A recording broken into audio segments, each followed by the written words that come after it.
mas bigla, mas mahirap dalhin. Isa pa po na disaster sa buhay is grave illness. Isang grabing sakit. And of course, it becomes worse if sudden and with poverty. Yung magkasakit ka, disaster na yon. Pag bigla pa, wala kang paghahanda, at may kasama pang paghihirap dahil wala kang pera, lalo namang mahirap. Another disaster is grave fall. Yung may mga pagkakadapa, pagbagsak ang tao from failure, disgrace, and disempowerment. Again, it is worse if with poverty. Minsan hindi mo alam, fortunes are reversed. People that are at the top suddenly fall and get to the bottom. People who are honored could be disgraced. Such things can happen. Another disaster is grave emotional pain. Bereavement. Mamatayan ka ng mahal sa buhay. Abandonment. Hindi mo inaasahan, bigla kang iniwan ng iyong mahal sa buhay o ng inaasahan mo. Betrayal is a disastrous experience. Again, it becomes worse if with poverty. Yung problema, nadodoble pag wala kang pera. Iniwan ka ng asawa mo, pero may pera ka, malungkot ka, masakit, pero at least meron kang panggastos sa pangangailangan mo. Gusto mo maglibang, meron kang gagastusin. Nagkasakit ka, mahirap yon, pero may pampadoktor ka, nakakagaan-gaan kahit papano. So, laging nadodoble ang bigat pagka walang financial resources. Disasters become worse when accompanied by poverty. Kaya ang mahalaga sa buhay, merong some form of insurance, savings, investments. Meron kang konting pwedeng sandalan sa biglang oras ng pangangailangan. Isipin niyo yung mga disaster sa buhay ni Job. Lahat ng binanggit natin, nagsabay-sabay sa kanya yon. Bereavement, abandonment, fall, sickness, and poverty. Nagsabay-sabay. Nandun na lahat. Pero he survived because of his great faith in God. Common denominator of disasters, need for others. Lahat po ng binanggit natin mga disaster sa buhay, may magkakamukha silang isang uri ng kulay at hugis, nangangailangan yung dinapuan ng disaster ng tulong ng kapwa. Need for help. Need for sympathy. Pag tayo naman ay dinadagukan ng kapalaran, dinadapuan ng hirap sa buhay, yan ang kailangan natin. Tulong, maaaring physical, financial, maaari namang emotional or spiritual. Yung alam mo na may kakampi ka. Yung alam mo na merong sumusuporta sa'yo, merong nagsisimpatya sa'yo, at nakikiisang loob. Disasters weaken people to the point of needing other people. Yan ang nangyayari pag may disaster. Nanghihina tayo. At di man dati, ngayon nangangailangan na tayo ng tulong. How to prepare for life's disasters. Isang mahalagang bagay na maunawa natin, paano tayo maghahanda para sa pagdating ng mga dilubyo sa buhay. We will be learning from Proverbs chapter 3. And now verses 1 to 2. My child, remember my teachings and instructions and obey them completely. They will help you live a long and prosperous life. So immediately here, we are presented with one way to prepare for life, and it's to obey God's teachings and instructions. Of course, which means know God's teachings and instructions. Paano ka naman susunod kung hindi mo alam? And of course, knowledge means willingness to be changed by it, to change our minds by what we know. Proverbs 3:3-4. Let love and loyalty always show like a necklace, and write them in your mind. God and people will like you and consider you a success. Pinapahalagahan dito mga kapatid, love. So love and be loyal to God. and to people. Bakit may connection sa paghahanda sa mga disasters ng buhay yung loyalty to God and to people? Because when you're loyal to God, God is loyal to you also. When you're loyal to people, not all of them might be loyal in return, but hindi ka masisiro ng merong loyalty rin sa'yo. So loyalty to God and loyalty to our fellow men are investments, are savings. Ipanalangin mo na hindi mo kailanganin ang tulong nila all your life, pero kung dumating yung panahon ng disaster that you would survive only on people's help, then meron ding loyal sa'yo kasi loyal ka rin sa kanila at naging loyal ka. God and people's loyalty to you can help you in times of disaster. It is a great insurance. And that is what the family is all about. Kaya nga ang mga sibilisasyon, ang mga saling lahi, patuloy. Kasi may family. Yung mga bata, hindi pa nila kayang alagaan ang sarili nila, inaalagaan sila ng magulang nila, kaya nagsusurvive sila through infancy and childhood to become adults. And when the children become adults, their parents who were formerly strong now become old, and the role is reversed. The children now take care of their parents. And then these children that took care of their parents will have children that they will take care of, and later on, children that will take care of them. From generation to generation to generation, this is the unwritten contract of society, of civilization. Kaya mahalaga loyal. May mga husbands magiging disloyal sa wife, iiwan ng wife and children, magpapasarap sa buhay. Pagkatapos, pagka nagkasakit at matanda na, babalik doon sa wife para magpaalaga sa mga anak.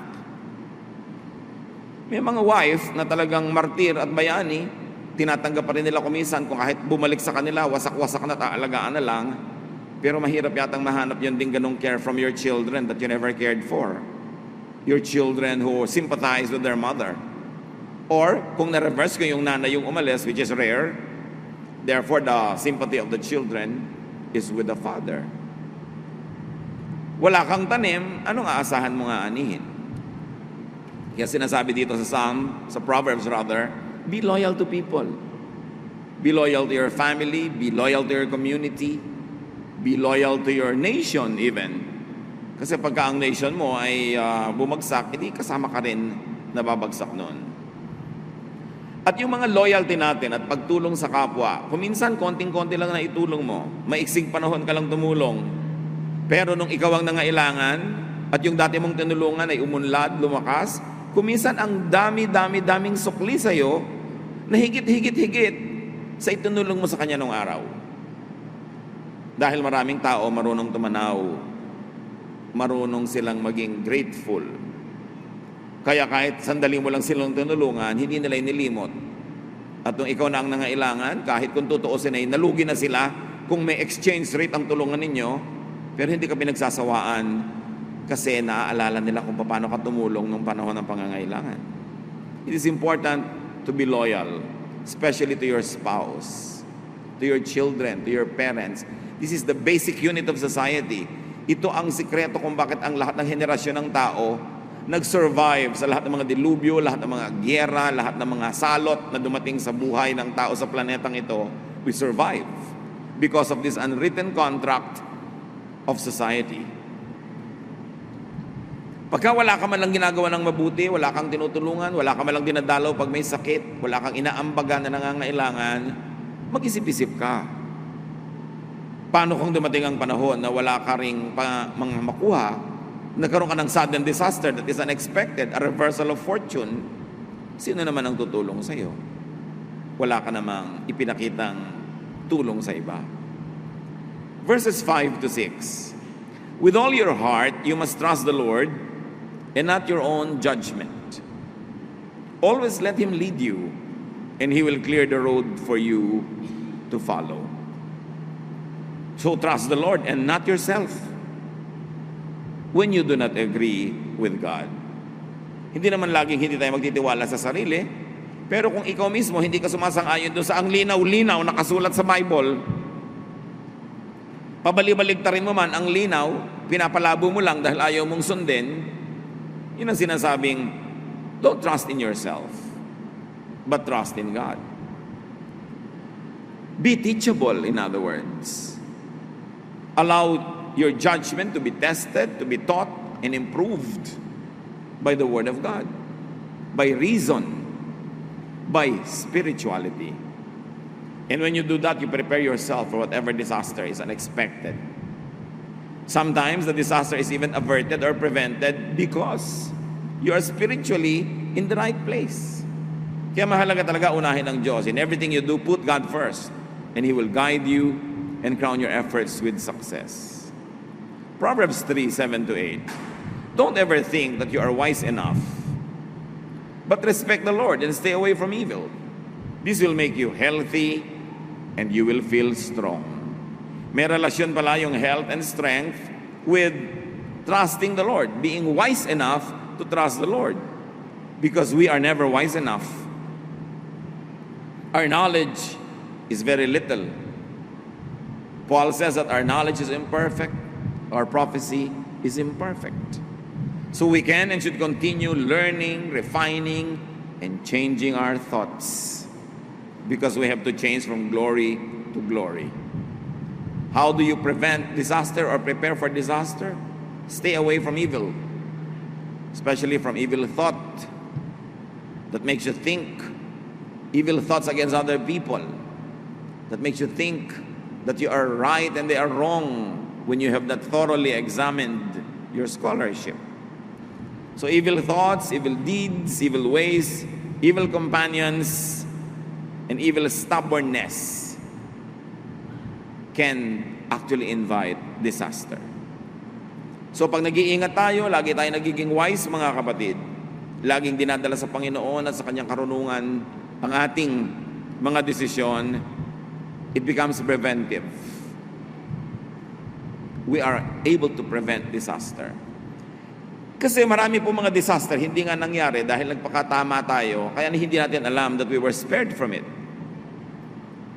That's why every day we must be thankful for the troubles that we never experience, because otherwise you could experience them. Kaya nagpapasalamat din tayo sa Panginoon doon sa mga hindi natin nararanas. Dahil salamat, hindi natin nakikita kung paano niya tayo inililigtas. Lagi na lang sa mga nakaambang mga panganib sa ating buhay.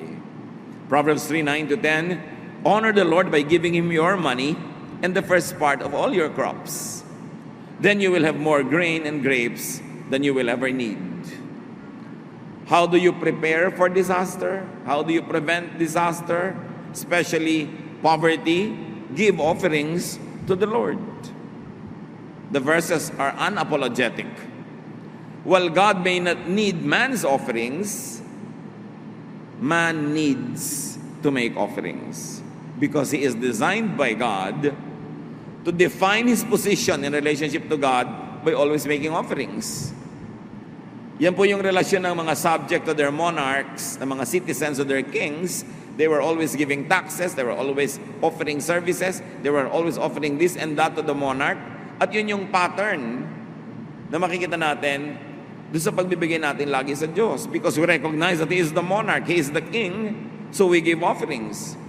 God doesn't actually need our offerings, but we have a need to make such offerings to continue to affirm our citizenship, our belongingness to God. And the verses are clear. Man's prosperity is premised by God on man's giving. Ang Diyos mismo ang nagpasya. You will be prosperous if you make your offerings. Mysteriously, this is an ever-present teaching and instruction everywhere in the Bible. And many people will attest to it na pag sinusunod nila, lumuluwag talaga yung buhay nila. Mahirap maunawaan kung minsan kung bakit, at kung hindi na unawaan, sundin na lang. Hindi ka naman malulugi dahil kung ang Diyos ang iyong pinararangalan sa iyong mga offerings, marunong naman talaga siya magsukli. At hindi naman tayo pwede magbigay ng offering ng hindi galing doon sa nauna na ibinigay sa atin ng Diyos. 11-12, my child, don't turn away or become bitter when the Lord corrects you. The Lord corrects everyone He loves, just as parents correct their favorite child. Appreciate God's correction. yung pagtatama ng Diyos para hindi sala. Yung word na sala, pinagmula ng kasalanan, na sa Southern Tagalog, sala means mintis. You miss the point. May binato ka, hindi mo tinamaan, sala. You miss the point. So yung kasalanan is not always naman yung napaka-evil mo dahil may kasalanan ka. Nagkasala ka lang, ibig sabihin, you miss the point. You did not reach the standard. You were not able to get to where you are expected to go. So kailangan, willing tayo lagi magpatama. Parang istasyon ng radyo kumisan lumilihis, itatama mo para ma-fine tune. Mga calibrations of machines, itinatama mo. Kailangan lagi tayo nagpapatama sa Panginoon. Nilikha tayo ng Panginoon kasabay ng planeta, kasabay ng nature, kasabay ng kanyang mga laws of nature. Dapat tuned in tayo sa kanyang laws. Moral laws, natural laws, para kasama tayo sa agos, kasama tayo sa daloy, hindi tayo kasalungat, hindi tayo pagod na pagod, dahil kasama lang tayo sa umaandar na buhay na idinisenyo ng Panginoon. 13 to 15, God blesses everyone who has wisdom and common sense. Wisdom is worth more than silver. It makes you much richer than gold. Wisdom is more valuable than precious jewels. Nothing you want compares with her. So you want to avoid disaster? You want to be ready for disaster? Get, develop, and keep wisdom. Seek wise people for companionship. Kaya lang siyempre, kung ang kausap mo, mas maraming alam kaysa sa'yo, mas nauna na siya sa isang landas na ngayon mo palang pupuntahan, pwedeng may mga ituturo siya o sasabihin na hindi mo maunawa. At kuminsan dahil limited ang iyong pangunawa, pwede ka pang mag-isip na siya yung mali. Pwede ka pa magalit sa kanya. Pero dapat willing tayo to hear something even though we don't agree with it, to study it, to consider it. Halimbawa, meron kayong naging pagdedebate ng isang tao. Meron kang ideya 1 at siya ay may ideya 2. Pag-aralan mo na yung ideya niya. Hindi lang para talunin mo siya sa debate, kundi unawain mo talaga. Kasi pag naunawa mo yun, malalaman mo kung talagang mali yun o tama. Kung nakita mo talagang mali dahil pinag-aralan mo, edi maipapanalo mo ang inyong diskusyon kasi pinag-aralan mo talaga. Pero dapat willing ka rin na sa iyong pag-aaral, kahit ang una mong layunin ay humanap ng mali doon para matalo mo, pero sa pag-aaral mo, kung napatunayan mong tama pala yung idea na yon, dapat willing ka ngayong isuko yung dati mong pananaw at doon ka sumunod sa ideyang tama. Hindi ka talo nun. Natalo ka lang siguro sa debate, natalo ka sa diskusyon, pero pagka ikaw yung sumunod sa katotohanan na napatunayan mo matapos mong pag-aralan, hindi pagiging talo ang sumunod sa katotohanan at pagbitaw sa isang hindi katotohanan or a lesser truth. Many people, when they have to discuss with other people, especially when they have opposing ideas, they study only to prove their point at para panigasan yung point nila. Wala kang matututunan doon. Kasi decided ka na what you want to learn and what you are willing to learn. But when you objectively try to study the other person's point of view, in search for truth, not in search for victory in the debate, then you will find the truth. And that truth can set you free. Huwag na huwag kayong mag-aaral para lang panigasan ang inyong paninindigan. Mag-aaral talaga kayo para hanapin ang katotohanan. At kung yung katotohanan, hawak nung kalaban nyo, edi sabihin nyo, oy, tama pala yung hawak mo, yung katotohanan, makikihawak na rin ako, bibitawan ko tong dati kong hawak, panalo ka nun, hindi ka talo.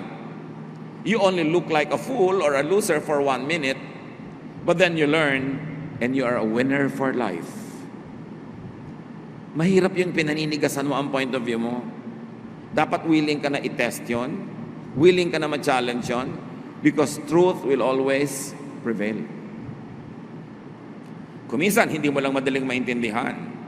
Kuminsan, masyado ka lang emosyonal. Nauna yung emosyon. Kuminsan, masyado kang defensive dahil akala mo baka may mawala sa'yo pag nagpalit ka ng pananaw. Pero ang tunay na pag-aaral at laging pinapahalagahan ng Diyos to seek wisdom is the willingness to surrender an inferior idea to a superior one if it has proven to be superior after an impartial investigation. Kaya dapat hindi emosyonal ang mga tao. Ang mga emosyonal, kikitid ng kikitid ang utak. Iisipin niya tama siya, mali ang lahat. And this is the greatest mistake. So wisdom is the secret to long life. That's what the verses say. Wisdom is the secret to health, to wealth, to honor, even to pleasure and safety. Wisdom is the secret to meaningful life and to happiness. Kaya sinasabi ng Proverbs, seek it. It's important. At ang masarap nito sa buhay, maraming mga tao na bago ka pa man nag-isip ng isang bagay, matagal na pala niyang pinag-isipan. So makakatipid ka ng oras at pagod para pag-isipan yon kung makikinig ka lang sa kanya. Siyempre, sasalain mo ang pinapakinggan mo. Kumisan sa initial na pakikinig mo, parang ayaw mo dahil kakaiba. Pero habang nag-iisa ka, salain mo uli, pag-aralan mo uli, malay mo tama. Ano ba namang nawala sa'yo na pag-aralan mo yan? Kung matapos mong pag-aralan, napatunayan mo pa rin mali, di wag. Pero i-consider mo muna. Huwag mong isasara yung usapan, huwag mo lalagyan ng period, lalo't hindi ka naman expert. Lalo't hindi ka naman nagbuhos ng maraming oras sa pananaliksik at pag-aaral. You must be willing to be taught. Even though what is being taught you could go against everything else that you have known all your life. At kahit isang taon na lang ang natira sa iyong buhay, at least yung huling taon na yon, nalagay ka sa isang superior truth, then you move from glory to glory. Only a fool does not want to change his mind. Of course, you don't change your mind pagka napatunayan naman tama ka, pero patunayan mo muna. Subject your ideas to the test. Proverbs 3:19-20. By His wisdom and knowledge, the Lord created heaven and earth. By His understanding, He let the ocean break loose and clouds release the rain. Paano daw nilikha ng Diyos ang lupa, ang langit at ang lahat-lahat? Sa pamamagitan ng kanyang superior na karunungan. Creation is founded on and maintained by God's wisdom. Kaya hindi po ako komportable pag sinasabi nilang masama ang panahon. Bakit masama? May bagyo. Kailangan natin ng bagyo. The winds drive pollution away. Nahuhugasan ang buong syudad na ang dumi-dumi ng malakas na ulan. Yung mga kidlat, they charge the atmosphere with electrons that we need so that there's a balance in the atmosphere. Huwag ka lang ang patama sa kidlat. Nagmumukha lang masama kung tinamaan ka syempre. So huwag ka magpakalat-kalat pag kumikidlat. No? Huwag kang tumira doon sa pwedeng daanan ng baha dahil pag marami talagang tubig, may temporary baha. Huwag mong barahan yung mga kanal at mga ilog para sandali lang yung baha, lumampas na. Kung ang daming bara, nagtatagal, nagmumukha tuloy masama. Walang masamang panahon. Kasi ang Diyos ang lumikha ng mga seasons, ng weather, and we need all that for balance. So, sabi niya, by His wisdom and knowledge, the Lord created heaven and earth. So the wise will harmonize with creation and the laws of nature. How do you prepare for disaster? Ayaw mong bahain ka? Do what you can not to live in the paths of waters. Ayaw mong ay kamatay ay maguhuan ka ng dahil sa lindol? Kung kaya mo, sikapin mo huwag kang tumira sa mga pwedeng gumuho. O tibayan mo ang iyong ginagawa. May laws of nature kasi. Hindi natin pwedeng labanan. Makiayon ka na lang, alamin mo yung mga batas, sundin mo para ma-minimize ang possibility of disaster. Mahina ang katawan mo, puyat ka. Kaya ka nga pinapaantok ng Diyos pagka mahina ang katawan mo, yung pagod na pagod ka, kasi para magpahinga ka, huwag ka umalis ng bahay. Pag mahina yung katawan mo, puyat ka, tapos lumabas ka ng bahay, nakipagsiksik ka sa kamatao, may mga may sakit doon, bumahing sila, umubo na, natamahaan ka, nalanghap mo, mahina yung katawan mo ng oras na yon, mahahawa ka, kasi wala kang resistance. Dapat tayong nakikinig sa katawan natin. Yung mga iba, pagod na pagod, antok na antok, anong gagawin? Iinom sila ng mga artificial drink na ang dami-daming asukal para magising. Kaya ka pinapaantok ng Diyos para ka matulog. Pipilitin mo ngayong hindi matulog dahil may gagawin ka. Ano mangyayari? Sinisira mo yung katawan mo dahan-dahan. Once in a while, I see drivers doing this kasi mahaba yung biyahe, umiinom. Pero dapat sandali lang yung iinom ka ng artificial energy drink. Pag ubus na talaga yung tunay na energy mo, ipagpapahinga mo yan, kakain ka, yun ang gusto ng Diyos. Pag nakabalik na yung energy mo, tsaka ka uli dapat kumilos. Pero sabi nga ng iba, emergency case ito, alam nga namang hindi ako mag-drive, at sa gitna na ito ng biyahe. Pero dapat hindi madalas na ganon. Pag inaantok ka, dapat itulog. Yung iba naman kasi kaya inaantok during the day, madaling araw na, nagpe-Facebook pa. Ayaw pang matulog. No? So, kailangan itulog mo. Law of nature. So, you are wise, do not fight nature. Blend with it. 21 to 26. My child, use common sense and sound judgment. Always keep them in mind.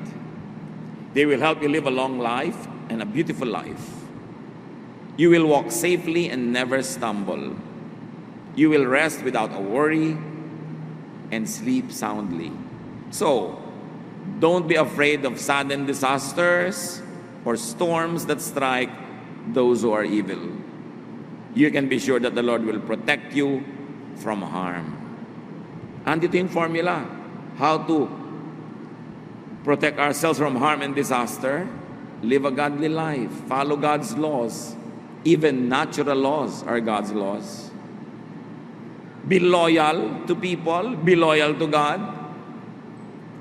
Even if the disaster is not prevented, when it does happen, there are people who are loyal to you and they will help you. They will help you recover and get on with life. Wisdom, godly living, protects people from life's sudden disasters. Nakakatulong yung insurance, nakakatulong yung savings, nakakatulong yung kung ano-ano pa. Pero number one, godly living. Wisdom. Preventive pa. Hindi lang curative, preventive pa. Of course, when you say prevention, you mean prevention of disaster. Or when we say protection, when God protects you, it means there's prevention of disaster. Or when the disaster happens, there is empowerment to survive. Dalawa lang naman yan Huwag mangyari yung mahirap o mapalakas ka sa oras ng hirap para mapalampasan mo. 27 to 35. Do all you can for everyone who deserves your help. Don't tell your neighbor to come back tomorrow if you can help today. Don't be mean to neighbors who trust you. Don't argue just to be arguing when you haven't been hurt. Here's another repetition and emphasis on how to prepare for disaster. Be nice. Be good to people. Help people. Help them in a timely manner. Huwag nang paghihintayin pa kung pwede nang tulungan ngayon. Huwag nang patagalin. At kung pwedeng tulungan ng buuin. Preparasyon yan. Huwag ka daw palaaway. Huwag ka lagi nakikipagtalo. Kasi pag nakikipagtalo ka, ang itinatanim mo, negative seeds na pwedeng bumalik sa iyong buhay. Don't be jealous of cruel people or follow their example. The Lord doesn't like anyone who is dishonest, but He lets good people be His friends. So you want to be a friend of God? Be honest. Be good. He places a curse on the home of everyone who is evil, but He blesses the home of every good person. Ito yung unseen blessing kasi hindi nakikita ng mata. But the Word of God is true. God protects the homes of those who please Him, of those who are godly. The Lord sneers at those who sneer at Him, but He is kind to everyone who is humble. You will be praised if you are wise, but you will be disgraced if you are a stubborn fool. So wisdom prevents disasters from happening. Wisdom helps one if and when disasters come. So wisdom, as we have seen here, is defined as being good to people. Hindi lang yung alam mo yung mga philosophies, alam mo yung theories, alam mo yung mga high-sounding ideas. Streetwise wisdom is being good to people. If you are good to people, you are wise. Being good Doing good is man's best preparation for and man's best help in times of disaster. Doing good positions man to receive God's protection and restoration. And very importantly, other people's help. Napakahalaga. Pag bata ka pa, hindi mo pa alam ang halaga ng tulong ng kapwa. Merong isang senior person, kakain siya sa isang fast food, dala-dala niya yung senior card niya, at nasanay siya na merong pila na special para sa seniors. Tinanggal nung fast food na yon, yung special pilahan. Pupunta ngayon sa harapan nitong matanda at ipinakita niya yung kanyang senior's card at sabi niya doon sa sales clerk, sabi, "Ineng, senior ako, pakiuna mo ako." "Ay, pila po kayo doon." Ayaw siyang pansinin. Pumunta siya doon sa isa pa, ayaw din siyang pansinin. Ipinatawag niya yung manager, ang sabi rin, "Pumila na lang po kayo, maiksi lang naman po ang pila." Ang hindi nila biglang inaasahan, biglang nangisay itong matanda at biglang nanginig, pinagpawisan ng malamig, yung pala ito ay diabetic. At nag-hypoglycemia siya, bumababa yung sugar, na halos ikakamatay yun ng mga tao. Natakot ngayon silang lahat kung ano nangyayari sa matandang ito. Kung pwede nilang subuan nila agad ng pagkain na libre at lahat-lahat. So nung mahimasmasan, sabi sa kanila ng matanda, "Kami mga senior, kaya binibigyan ng ganyang pribilehiyo, hindi lang dahil matanda kami. Kasi mahihina na ang katawan namin, meron kami mga sakit. Hindi namin kayang tumayo ng matagal sa pila. Pag bigla kaming nagutom, biglang-bigla, pwede naming ikahimatay.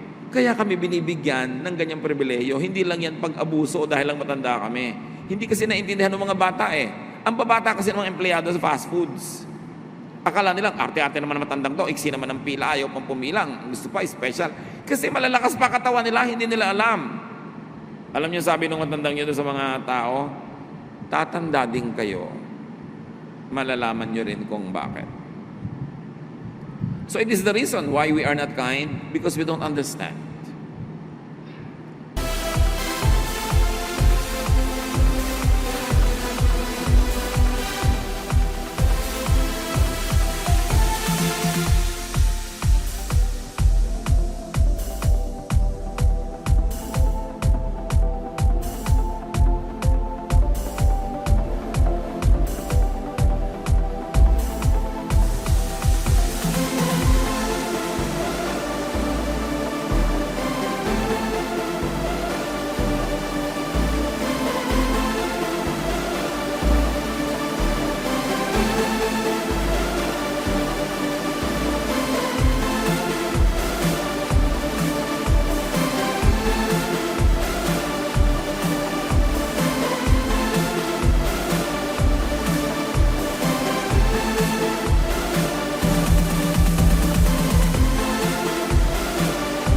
Just be kind. Even if you don't understand, how can you go wrong if you're kind?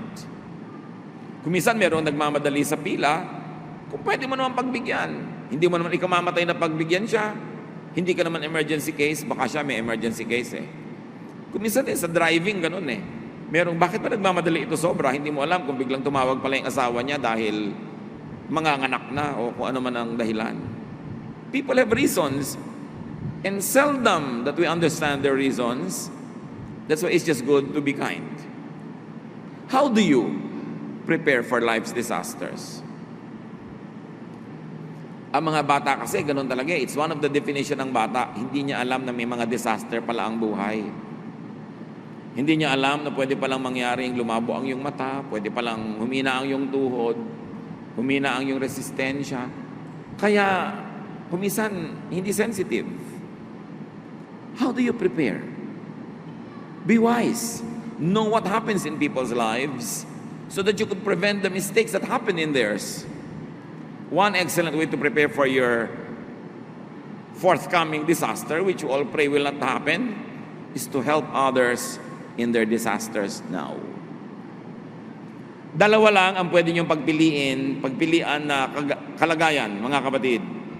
Sa oras na ito, sa present time, either may disaster kayo at kailangan nyo ng tulong, o wala kayong disaster, pasalamat kayo sa Diyos at tumulong kayo doon sa merong mga disaster. That's how you prepare for the disasters that might come in your life. It is such a great privilege to live one day, 1 week, 1 month na walang disaster na major. Sa ganun mga privileged moments, you reach out and help people who are needy. That's how you strengthen yourself. That's how you fortify yourself for the time of your own weakness. Save, invest, prepare for disasters by doing good. It is important to extend kindness to the needy so that when you become the needy one, kindness will be extended from all directions with you wondering where they ever come from. We are never sure. Every time there's a possibility that fortunes can change, that horror might befall one's life. When it is not happening, be in a giving mode. Be kind. Be helpful. Aming Ama, sa bawat isa ngayon dito na hindi dumaranas ng disaster or crisis, salamat po. At sa bawat isa naman na dumaranas ito, kayo, Panginoon, ang magbalik sa mga taong ito ng anumang ginawa nilang mabuti nung araw para mga buting ito'y magawa sa kanila ngayon, even by complete strangers. We completely rely on you, O God. Man can prepare, man can do things, but the decision and the final judgment is in your hands. May you find us pleasing. May we give you pleasure, O God, so that we may get and receive the blessings that you give to us, though we may not deserve them. Turuan niyo kami, Panginoon, ay pagdiwang ang mga panahon na hindi kami nahihirapan at gawin namin itong policy na tumulong sa mga nahihirapan. Teach us to prepare for life's disasters. Teach us to prevent them from happening. And when they do happen, teach us to go through them with dignity, with strength. And may the things that we have done before be like seeds that we planted. Allow us to enjoy the fruits of what we have planted. Teach us to be wise, so that every time that we are not needy, we will be helping the needy and we will be planting good seeds. Pagbulay-bulayan natin mga kapatid at nawa maging sensitive tayo sa disaster ng iba. Huwag tayong magbingi-bingihan. Huwag tayong magbulag-bulagan. Teach us, Father, to please you with our goodness, with our godliness. Be alone with God for a while. Find comfort in God's Spirit if you are going through a difficult time. And pray for deliverance, pray for people who will help you, that the Lord can assign and the Lord can send your way.